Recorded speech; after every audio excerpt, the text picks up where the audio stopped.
And so it is now my great pleasure to hand over to the Standard Bank Group Chief Economist, Goolam Ballim, for an expert analysis of Africa's prospects during and after the pandemic. Goolam, my friend, over to you.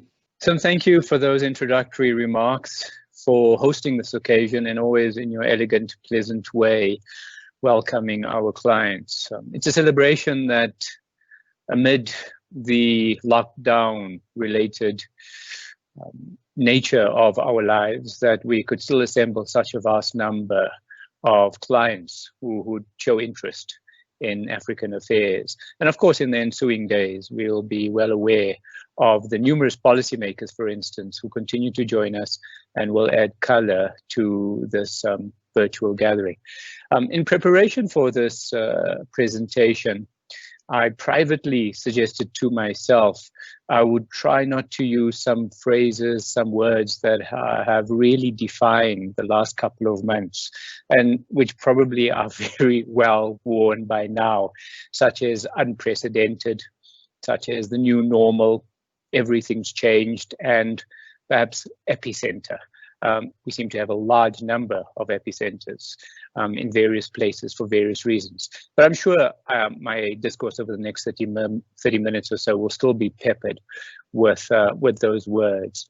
Nonetheless, over the next 30 minutes or so, what I'd like to do is set the scene for the next couple of days.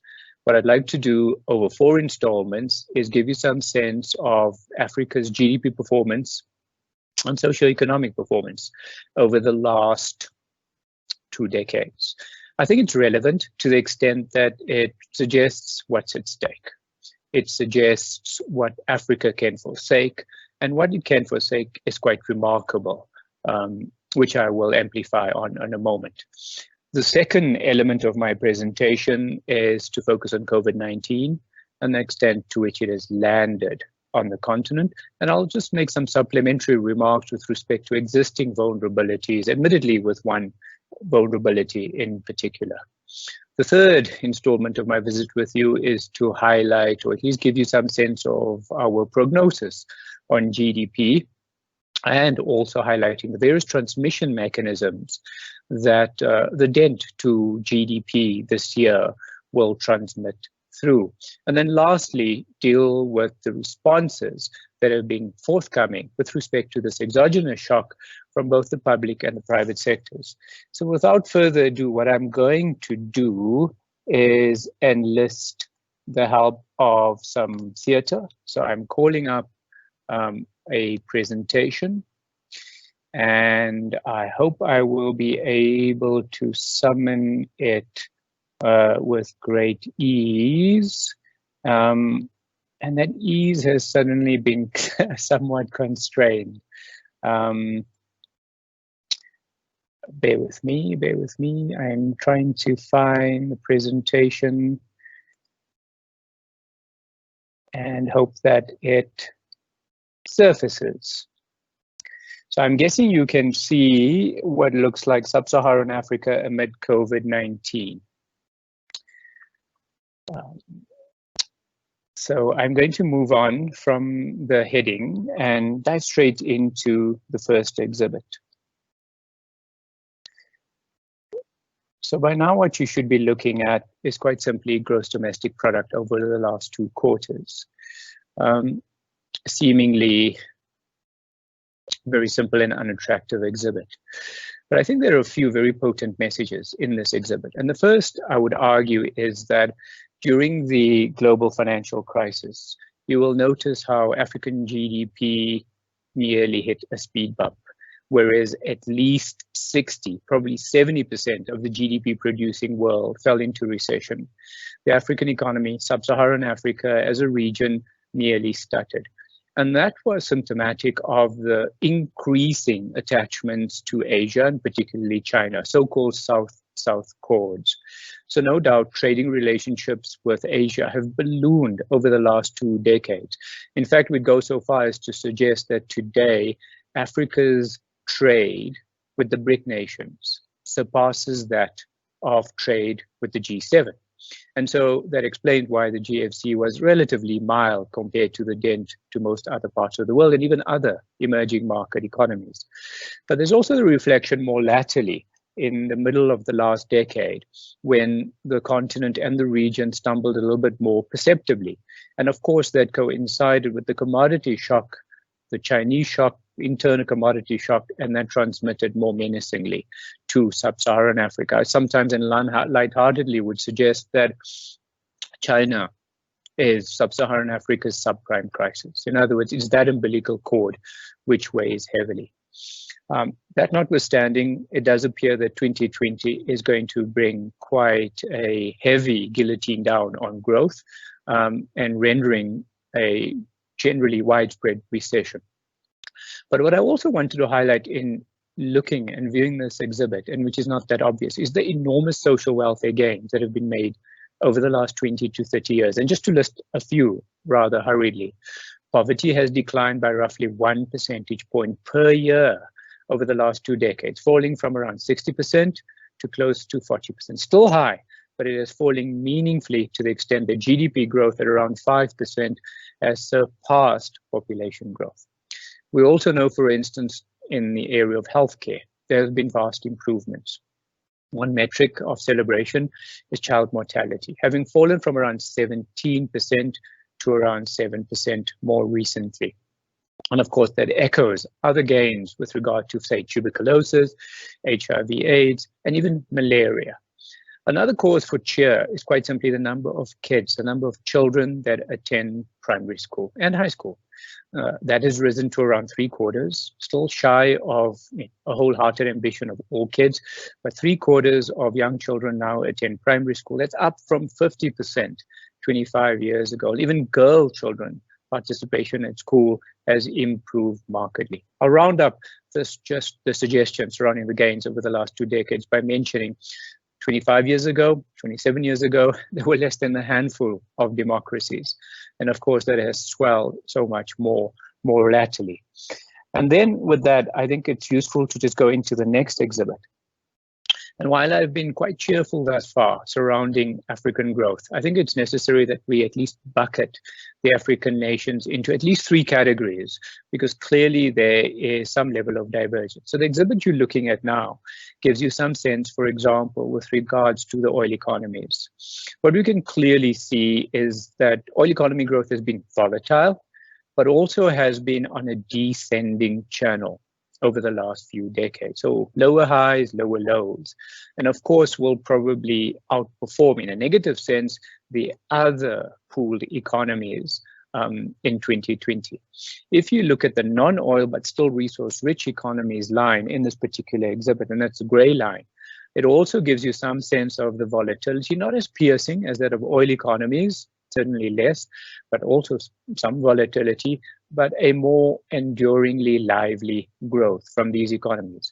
But the celebration with regards to this exhibit is the non-oil economies, largely located along the eastern shores of the continent, East Africa, even Mozambique, while it has enormous promise in terms of gases, is still regarded as a non-resources economy. On a lighter note, I sometimes refer to Mozambique as an elephant pregnant, as a mouse pregnant with an elephant, given the gas riches promise. But that's for the near to medium term future. And you can clearly see those economies, non-oil, non-resources economies, have been notably more resilient. And I think it will be the case again in 2020, where East Africa shows relatively less growth shock compared to the other zones. But as I said, the second installment of my presentation is to talk to you about the plague and to give you some sense of the manner in which this has unraveled across the continent. So the exhibit you're looking at is something that some of you may have seen and something that I exhibited previously as well. But I think it just gives you a good glimpse of the manner in which the pandemic has, in fact, quite literally traveled around the world. And it gives you some sense that April was perhaps the really blowtorch period for much of the developed world, given the absolute swell in the number of daily cases before turning and beginning to abate somewhat. But this whole exhibit also gives you some sense in the way Latin America, for instance, is 2 to 3 months behind the developed world in terms of the piercing nature of this disease. And then the third little ring that I've just called up there gives you Africa. And clearly, nominally, absolutely infinitely small, seemingly, relative to the extent to which COVID-19 has featured in the rest of the world. Now, I think it's safe to say that there aren't any true experts with regard to COVID-19. But what some of the epidemiologists tell us is that the area under the curve is the area under the curve. So whether you have a curve that is skinny and tall or a curve that is flat and extended, the area under the curve is the area under the curve, suggesting that the number of people that are likely to become infected will be the same, irrespective of the rate of transmission over time. In other words, early low R naughts may simply extend the extent to which it dissipates through a community, but eventually you will get that level of more wider degree of impact. And with that, just to then turn to the prevalence of COVID-19 on the continent. Now, the exhibit you're looking at now, this map does give you some sense of COVID-19. And what jumps out at you is, particularly if you're looking at it from European shores, from American shores, from Northern Hemisphere shores, is the low nominal number of infections across the continent. Of course, South Africa stands out, approaching 100,000 infections in total. Egypt also stands out in that respect, and Nigeria seems to be, I was about to use the word blossoming, but that would be too romantic a notion for the dreaded nature of the disease. But clearly, the swell is beginning to take hold. And in fact, in South Africa, just as an instance, despite South Africa having had a very aggressive early response in terms of a lockdown. Recall, the first measured case of COVID-19 in South Africa was on March the 5th. And by March the 27th, the president announced a national lockdown that would be eventually extended for at least 5 weeks in a fairly draconian fashion. But that notwithstanding that early lockdown, and also since then a very vibrant sense of non-medicinal measures aimed at containing the disease, South Africa is now approaching 4,000 to 5,000 new daily infections, and also with that an exponential rise in deaths. Now, the exhibit that you'll be looking at now is the fatality landscape. Admittedly, both with measured incidence of COVID-19 and the death rates, we can safely say that there is undercounting. But I don't think it is as pronounced as the case with regards to, so it is certainly undercount, but I don't think it is meaningfully low relative to the true state in many markets. But as you can see, the swell in South Africa approaching around 2,000. It's surpassed South Africa in Egypt. You may recall from the earlier exhibit, Egypt had 55,000 cumulative instances of COVID-19, so roughly half that of South Africa, but just about the same or slightly ahead of South Africa in terms of fatalities. And I think that oddity to some degree speaks to perhaps demography, but also differences in accounting, or rather the shortcomings in accounting. So COVID, I guess if I were to be glib, I would say at worst, the continent, the region is 2 to 3 months behind the Western world, behind Europe, in terms of a more profound proliferation of COVID-19. But that having been said, it has also been suggested that one of the reasons you've had a slower rate of transmission across the continent is quite simply related to its more youthful demographic.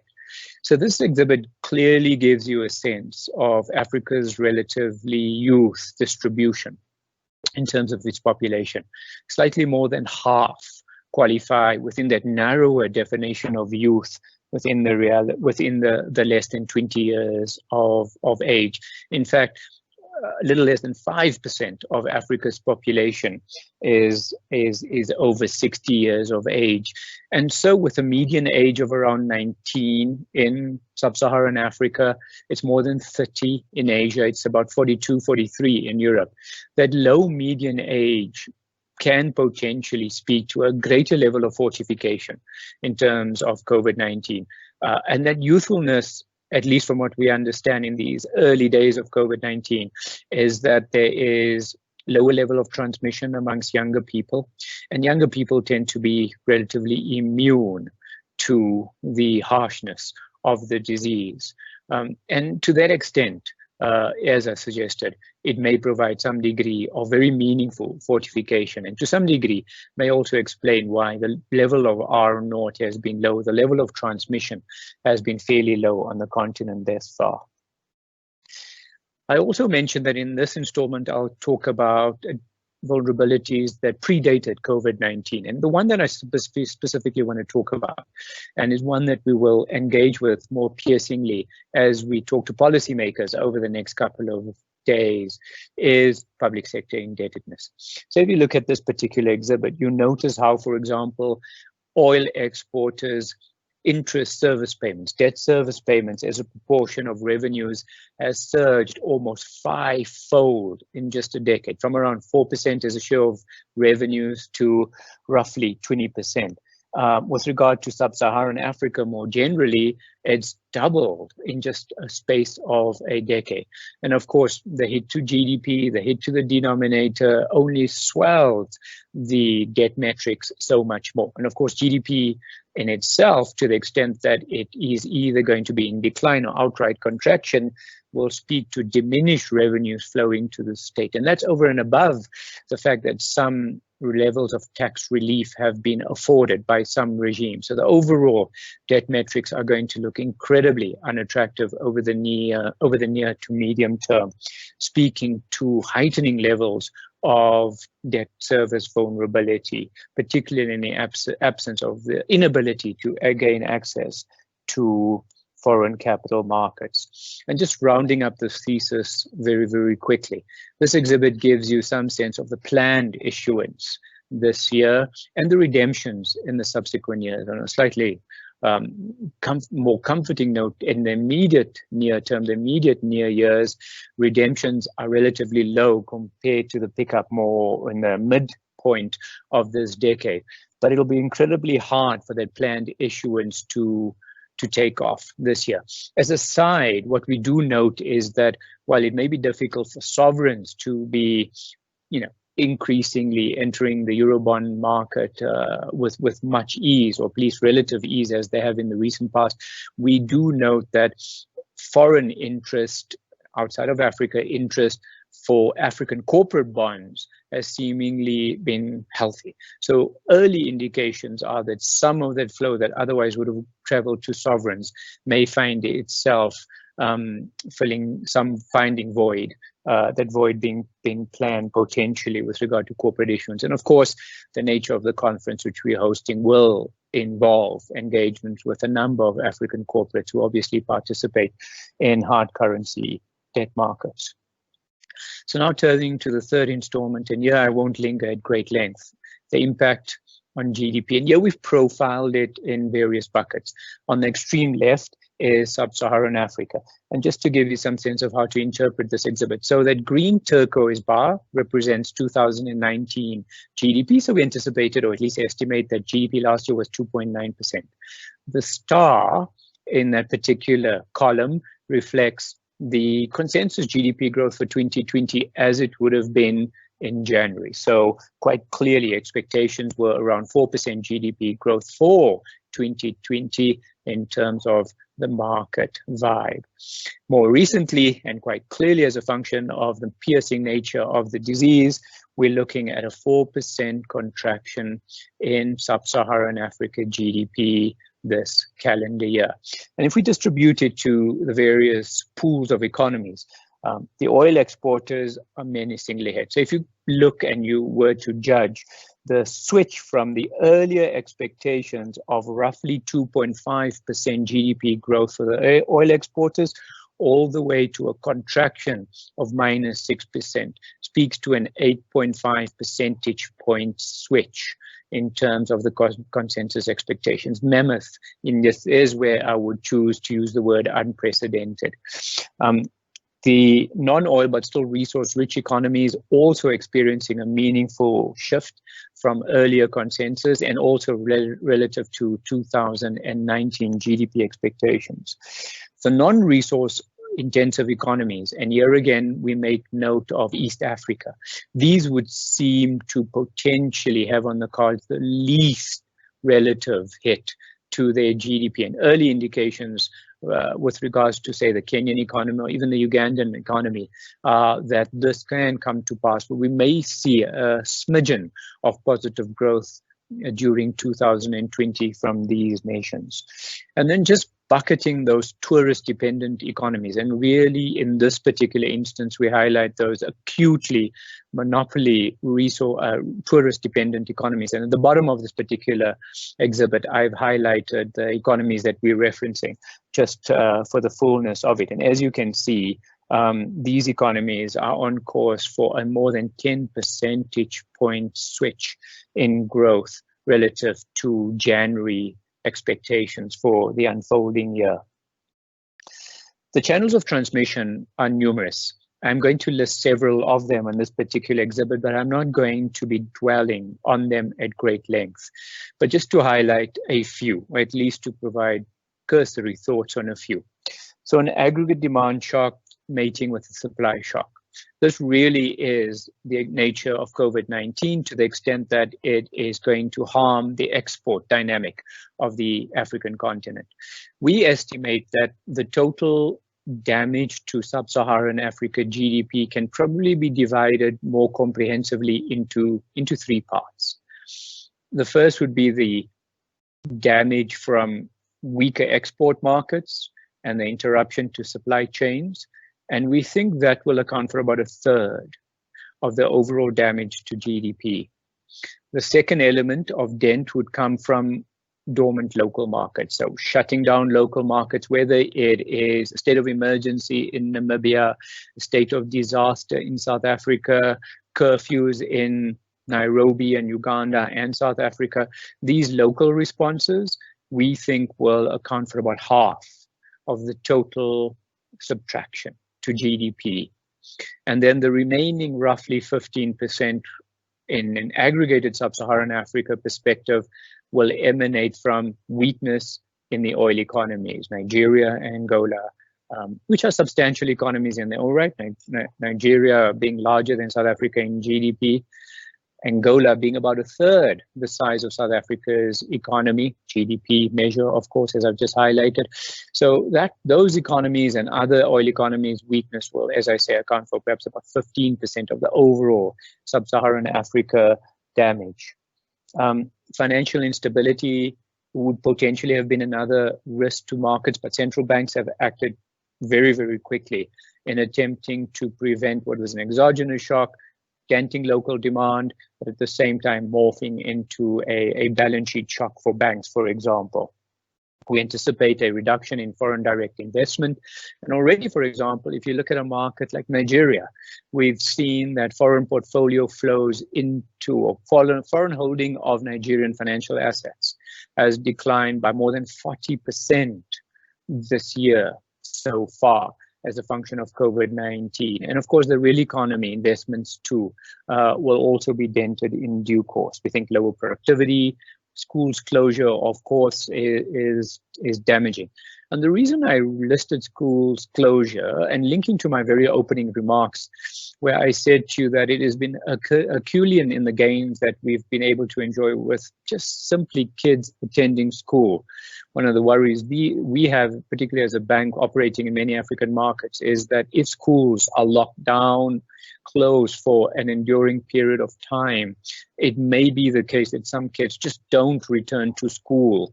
And of course, that's travesty, not only to the extent that it's a human capital dent, but what we do note also is that increasingly kids entering school, young girls entering school, has lowered the fertility rate across the continent. So there's multiple other positive externalities that are born out of school participation that we would worry about ordinarily in terms of medium-term growth.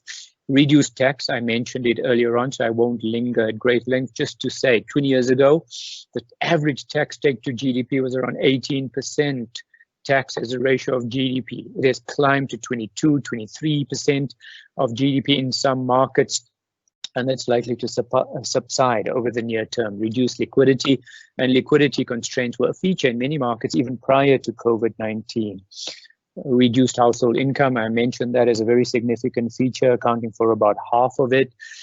Crime, quite simply, because in the manner in which in many European markets, the debate has revolved between lives and livelihoods, and the switching on of economies was to enable livelihoods to not be pressed. In many African markets, particularly because of the extent of poverty, it was not just a case of lives versus livelihoods, but lives versus lives. And by that I mean lives at threat from COVID-19 and measures to protect lives from the disease, but also with economies shutting down, poverty levels increasing, malnutrition increasing, people with chronic illnesses like tuberculosis unable to get to hospitals because hospitals are now gearing up for COVID-19 and they can't get their medication. People who contract tuberculosis can't get to being tested, so suddenly their lives are at risk. So there's a complexity and a nuance to the African markets as well that I mentioned. Currency devaluations, of course, with all that capital exit, which of course stokes inflation risks over the near to medium term.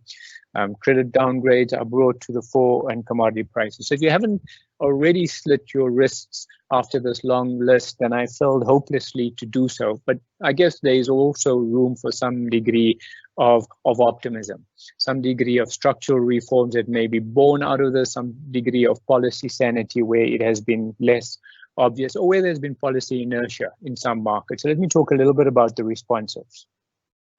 The responses have been diverse and accumulating over many phases, but that is something that you would be well familiar with in your markets. And in fact, many of the responses that I'm going to list here will find resonance with what you have lived through in your local domiciles. So monetary easing. And in this respect, many African markets have got more to offer than many developed markets. What do I mean by this is, obviously, African markets are not functioning near the zero bound.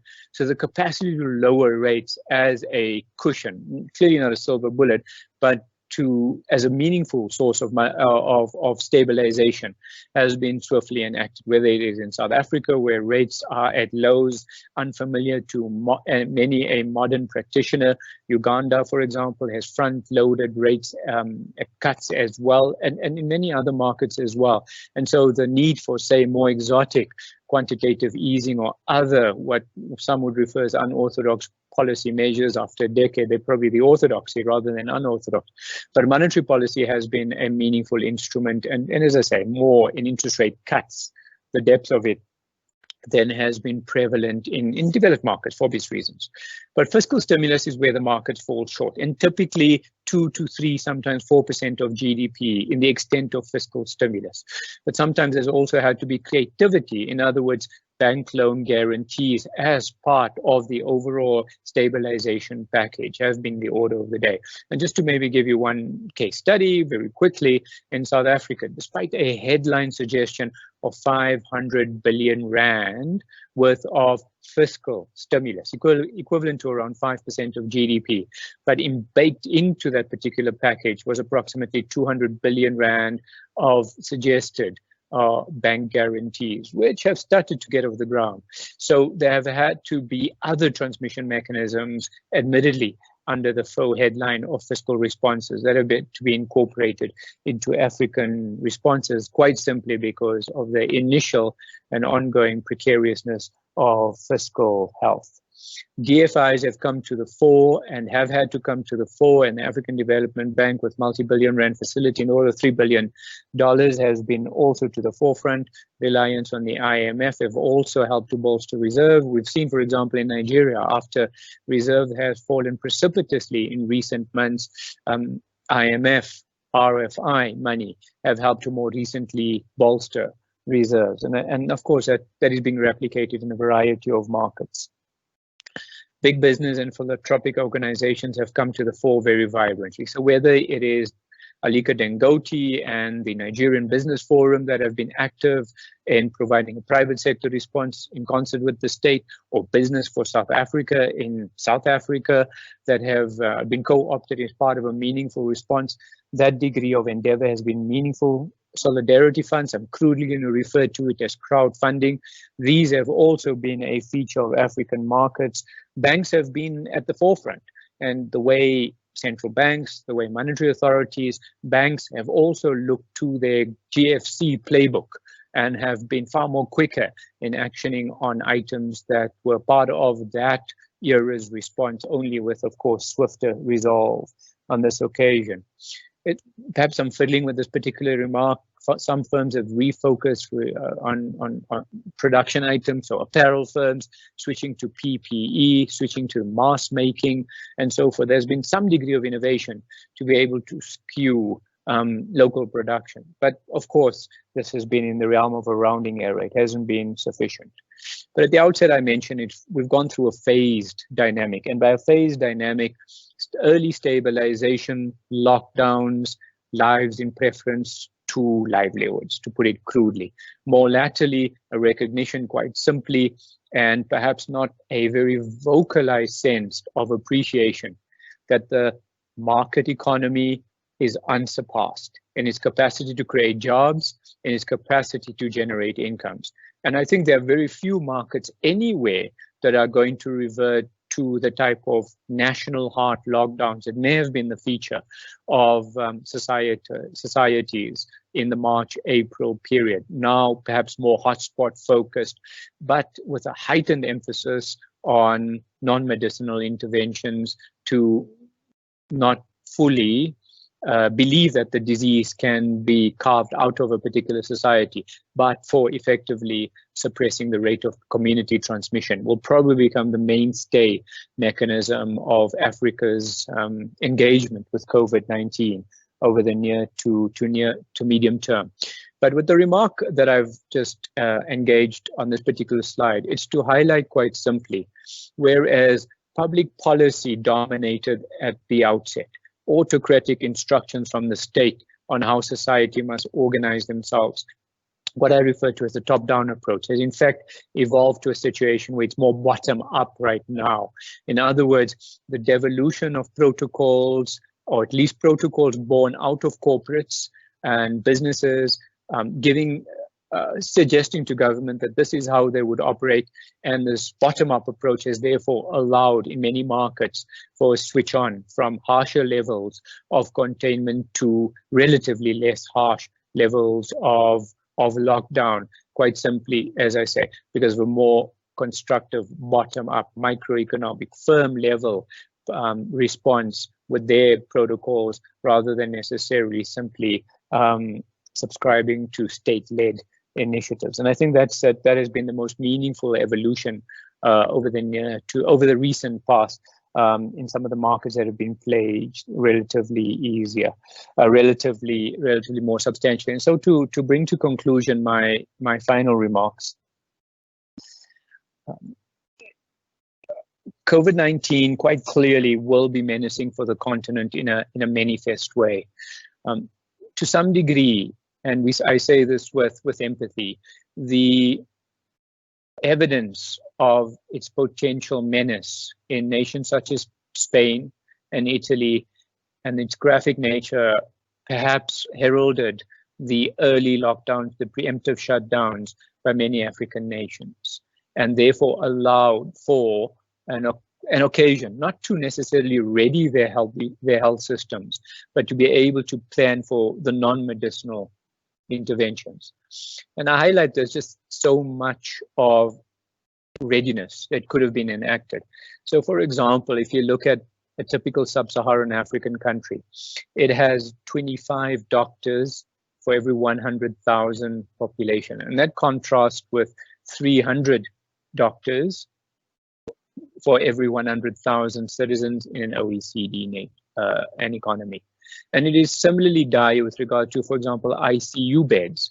And if you look at a nation such as Uganda, it has 1 ICU bed for every 1 million people, compared to roughly 350 for the same measure in the United States. So the capacity to ramp up and to be able to anticipate and prepare for it was going to require simply such a Herculean leap that it was not possible.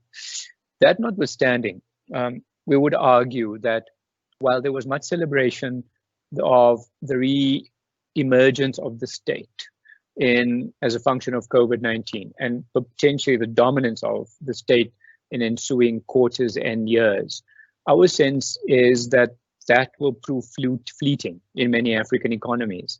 If anything, rather than heightened state involvement, what we've seen during the current episode is simply that it highlights the state in many markets has the capacity to distribute funding to the poor. It is piped to the poor. It has channels of distributing aid to the poor more than necessarily the formal economy or even the informal economy.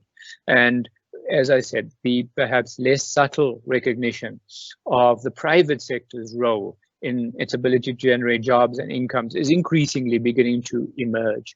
And I think that will dominate. Related to that, our sense is that in a variety of markets, and this is so evident in Kenya, it's increasingly evident in South Africa, for instance, where you are being crowded in.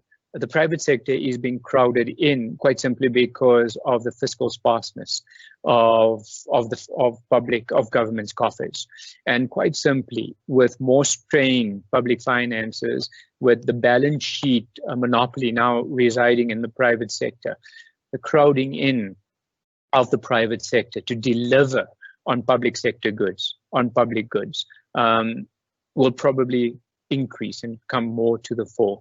And I think in the realm of reform, and not to overstay my welcome, the remark that I will just make now is that state ownership in particular utilities, such as airlines, and despite even in South Africa and maybe in Ethiopia, concerns that the state will continue to dominate these areas may invite the more harsh glare of the markets in due course, simply because of unaffordability.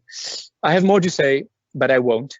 I'm going to hand back to Sim, and just my very last remark is to say there are numerous engagements that we are going to host over the ensuing hours and days with policymakers. We will be able to flesh out these themes in even more substantive measure. I am going to stop sharing now, or at least I'm going to try to stop sharing. But in the meantime, I am going to hand over to Sim.